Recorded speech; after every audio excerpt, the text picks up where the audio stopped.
Hello and welcome to Bloke on the Range. It's Thursday the 15th of November 2018. It's cold, it's dark, it's 5 AM. I'm standing in a car park in Thun and I've already been up for an hour. Why? Because I'm going to the Morgartenschiessen.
So yes, after a couple of hours on the coach, I'm here at the site of the Battle of Morgarten, November 15th, 1315. Now, whether this battle actually took place or not is dubious. There weren't any archaeological traces of it found until the 700th anniversary in 2015, when they did a survey and they turned up a number of coins and weapons that could have dated from the era. In fact, the coins dated from the period right before, but they were not found in the sort of quantity you'd expect with a battle where the Habsburgs got a good kicking from the Swiss.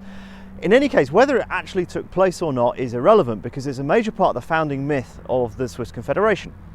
Now, basically the background is that three cantons had made a Bund, made a confederation. It was Uri, Schwyz and Unterwalden. And Unterwalden was a conglomerate of the modern cantons Nidwalden and Obwalden.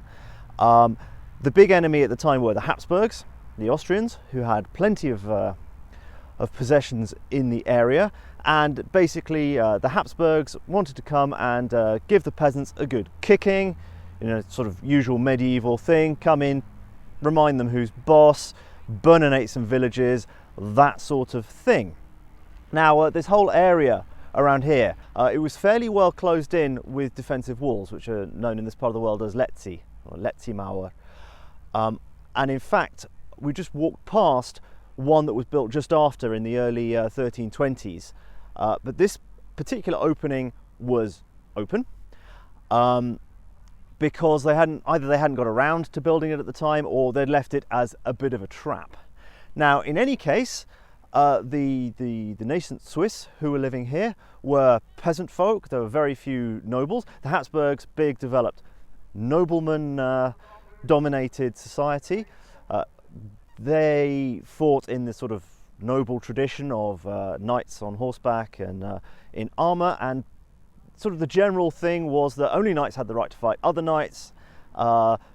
Peasants shouldn't be fighting knights, so we'll just come in, give them a good kicking, and we won't have much resistance. It'll just be a punitive expedition. It didn't really go that way though, because at this point, and this is a passage obligé, as I said, the only way in that didn't have a Letzimauer, and the Habsburg knights met Swiss halberdmen and got a right royal kicking. And it was basically, up till that point, it had not been understood that a peasant with a reasonably disciplined peasant with a 7-foot halberd or a pike or similar could take on and beat organised noble knights in armour. And that's basically what happened. Now it's basically tactically that was a major innovation that changed warfare and was sort of the basis of the modern infantry regiment. It was the sort of start of the end of cavalry being dominant. Now that took centuries for cavalry to finally stop being dominant, but it made infantry a rather more important feature of the battlefield than it had previously been. And then we see in the centuries that come the famous Swiss mercenaries fighting for other people in other countries for money, because why not? So the net sum of the battle, presuming that it happened, was that a small number of motivated, well-armed, tactically innovative peasants using the terrain very well, having the Habsburg knights squeezed between the hillside here and the lake over there, and it's marshy here, not so good for horses. Bit of tactical innovation, use of the terrain could give better trained knights a right royal kicking. So particularly moving into the 19th and 20th centuries, the battle formed part of the founding myth of the Swiss Confederation. They built over there a monument, the Letzimauer here, there's a restaurant. This is a big tourist industry, but it's part of the Swiss mythos of independence from the rest of the world, from the Habsburgs, particularly in this case. Now, to commemorate this, in 1912, they started a rifle match, 300 metres. It's over there somewhere. We're not doing that. Today, we're doing pistol at 50 metres. Now, the pistol match was actually started in 1957 as a direct result of the Soviets slapping down of Hungary in 1956, the year before. And one of the shooting clubs decided that, actually the Cold War is kind of near to our doorstep here, and this is kind of a big deal. So we want to get everybody involved, not just people with rifles, but those armed with pistols as well. So people in specialist roles and officers and so on.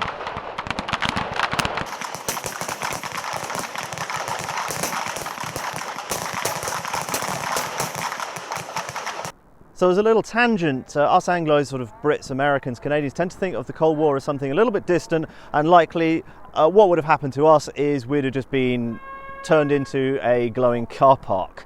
However, for the Swiss and the other continentals, the Cold War was rather closer. The border, the Iron Curtain, was only about 300 kilometers from Switzerland, and there was no way that the Soviets were going to respect Swiss neutrality by not invading. So it was kind of a big deal. So the Soviet slapdown of Hungary after their little revolution in 1956 was kind of a gulp moment for the Swiss at that time, and hence bringing the pistol shooters into the match as well. I mean, it was a difficult time.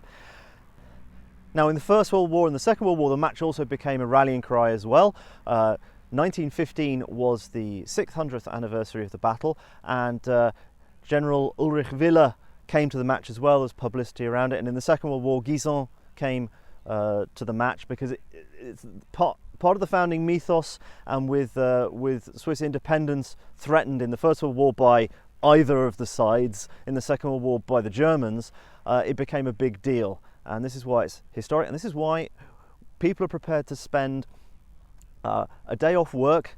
It happens on the anniversary, whatever day of the week that falls, to come to the middle of Switzerland, to stand in a field that last year it snowed apparently. Today it's about 8 degrees and a bit moist. At least it's not raining. to shoot 12 rounds. And there are my 12 9mm. So, onto the match itself. We don't get any sighters because sighters is practice and practice is akin to cheating. We shoot a series of 2 rounds at 50 meters in 30 seconds, 4 rounds in a minute, and 6 rounds in a minute. And you can shoot 1 or 2 handed. After each series, people run out and wave little wands to indicate the score, which is kind of cool. And because this is one of the historic shoots, they seem to have an exemption from having to have proper bullet catchers, and we just shoot into the earth bank up here. So the target is totally evil. It is green on a green background because you're shooting against the grass. It's actually really difficult to aim at. It's only 50 centimeters wide, so the slightest twitch on your trigger control and you can shoot a miss quite easily, unfortunately. And then you get the shame of the black wand being waved like that over the target, unfortunately. So I'm shooting with Stadschützen Thun in a few minutes on target 65. I'm not sure I'm going to be able to film me shooting because we're all shooting in the same detail, so I can't really give my camera to someone to hold. And we'll see how we get on.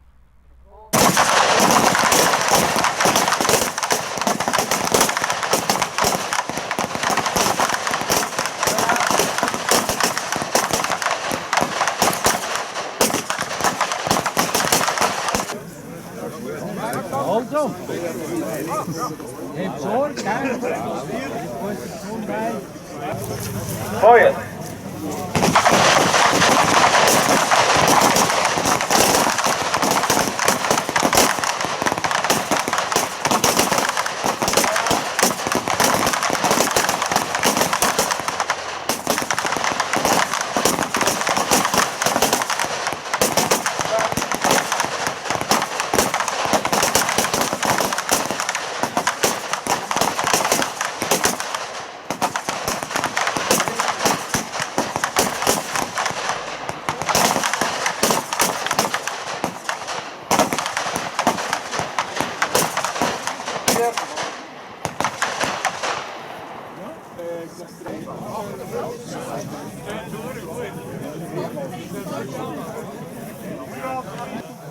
Achtung, Feuer!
Endladen und Waffe in Hochhalt.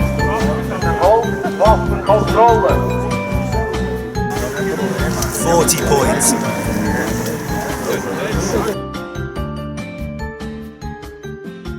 So, we just had a lovely little lunch here at the, what's this place called?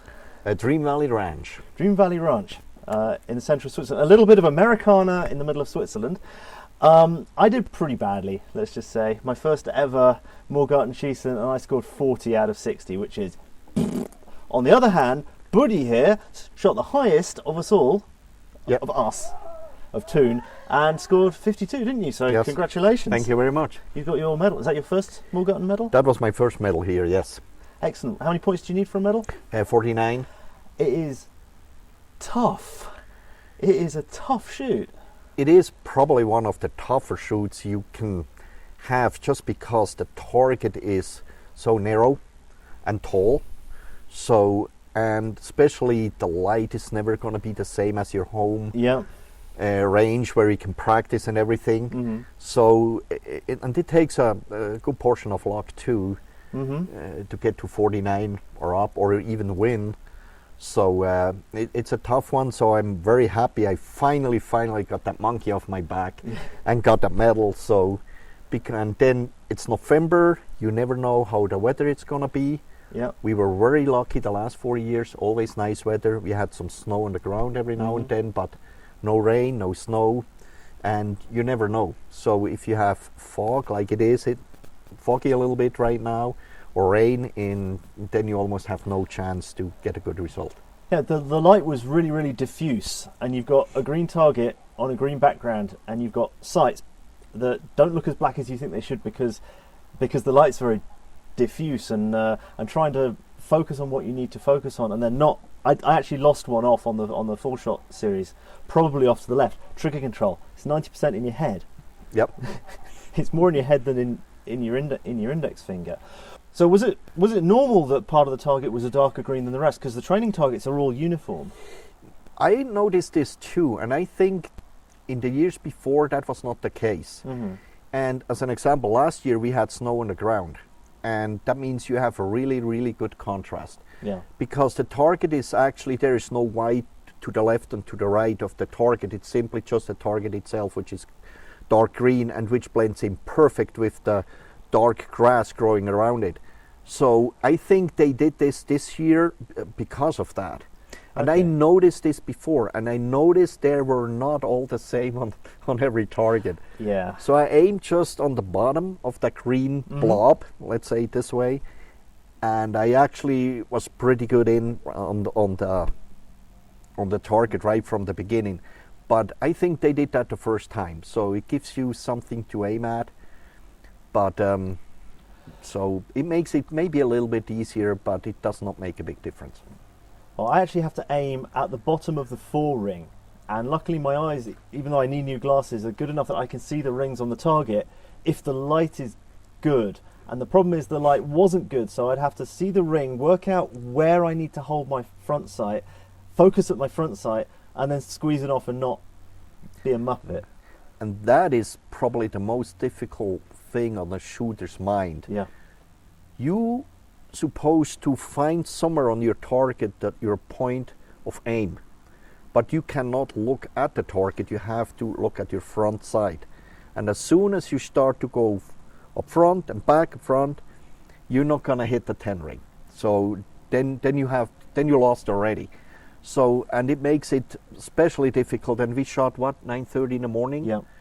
And there, as we said, there was foggy, so it was pretty dark. So it's really hard to find your point of aim, concentrate on your front post, and do all the right things. And then, as I said, and I don't see the target, so Yeah. I have glasses especially for shooters, and that's only to see your front sight perfectly clear, and I don't see the target that well. So for me, it's just concentrate on your front post and hope you're right on, because the aim here at Morgarten is different than the aim at home at the home range.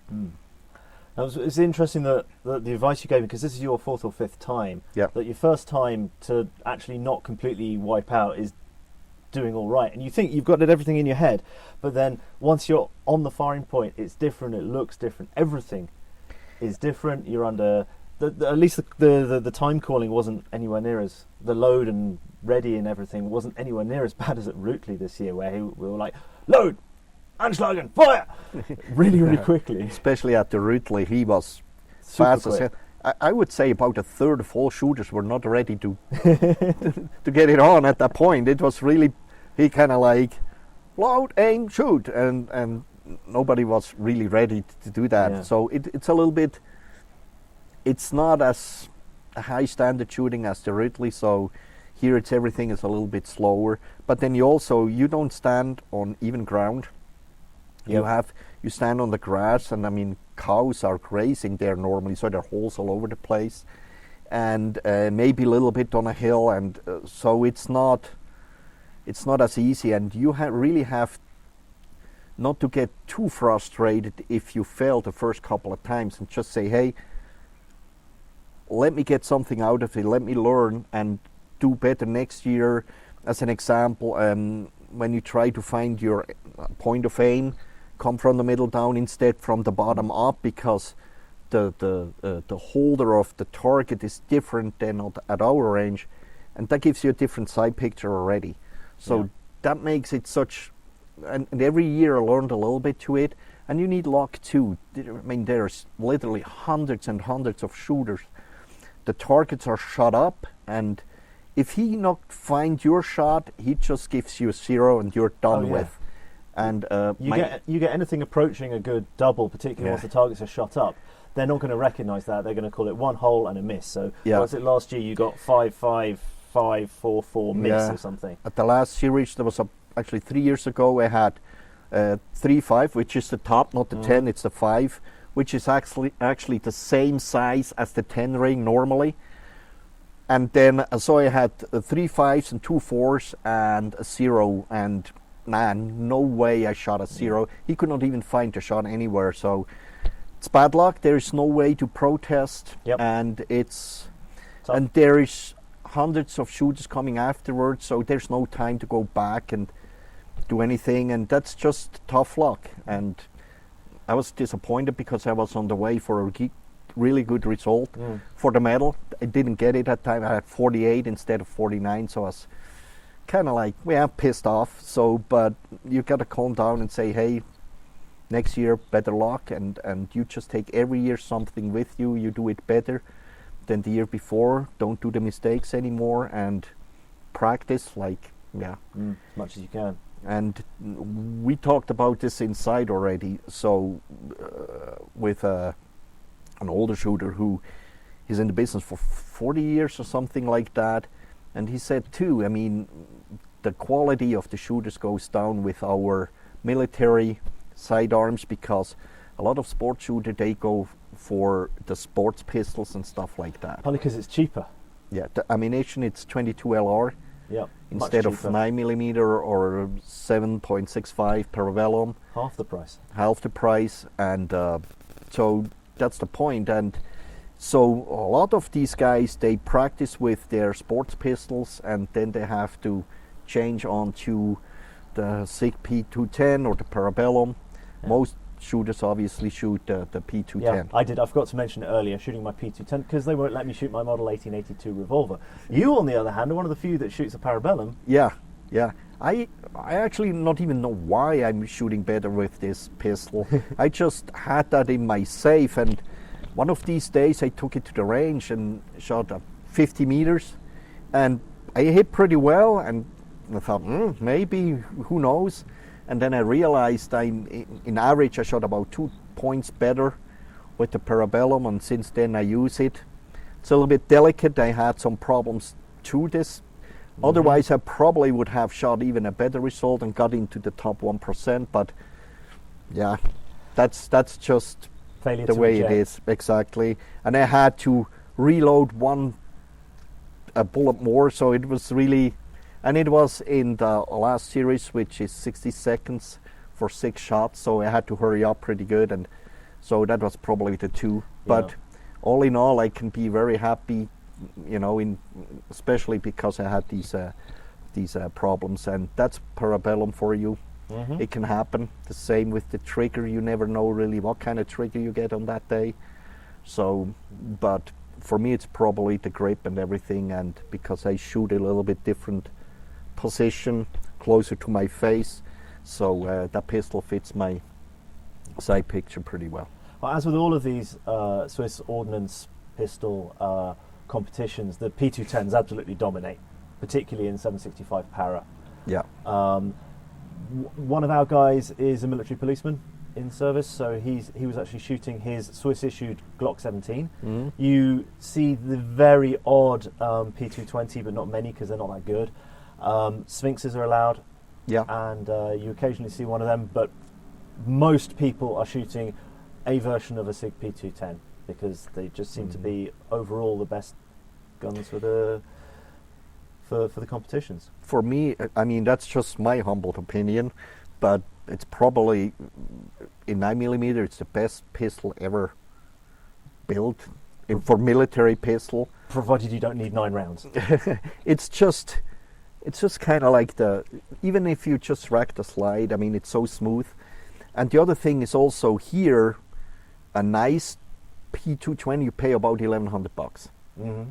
So, and you still can get them everywhere. And plus nowadays you can have adjustable sights for them, and that makes a big difference too. Whereas on my Parabellum, I've got fixed sights on yeah. my 210. So you just have to adjust your aim a little bit depending on the light you have.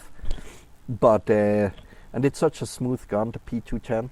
So for me, I like to shoot it, but for competition I just switch to the Parabellum, which is pretty nice too. And by the way, Parabellum, that's the Swiss version, not the P008. So that's the Swiss version, yeah. Now, just before we go, if you survived this far, another really nice tradition here is that every section, every team of 8 people gets a cup, and it's traditionally given to the person with the highest cumulative number of points for however long they've been shooting this competition who's not yet had it. Yeah. Which is I think that's a nice tradition. So you shoot it lots of years, you will by default eventually get it and have to buy the round of drinks at the start. So for me, the geese going off again. Actually, we do that in our shooting club that way. I think in other shooting clubs they do it for the best shooter, but then what does it help if the same guy wins it year after year after year? And they're quite expensive, and they're included in the cost. Yeah. You know, and so we just went with that system. It goes pretty well, and so you probably have to participate about 3-4 times, and then you will get one of these nice cup too. Mike will surely have one of these days. And one of these years. Show it off. I think I'm in the lead for next year. Yep. So it will be my first one, so maybe you can show it off next time. Yep. Right, so if you've made it this far, well done. Thanks so much for organising all of this, Budi. Thanks for participating in the video. Thanks to all our subscribers and our Patreon supporters and everything, and see you again sometime. Bye.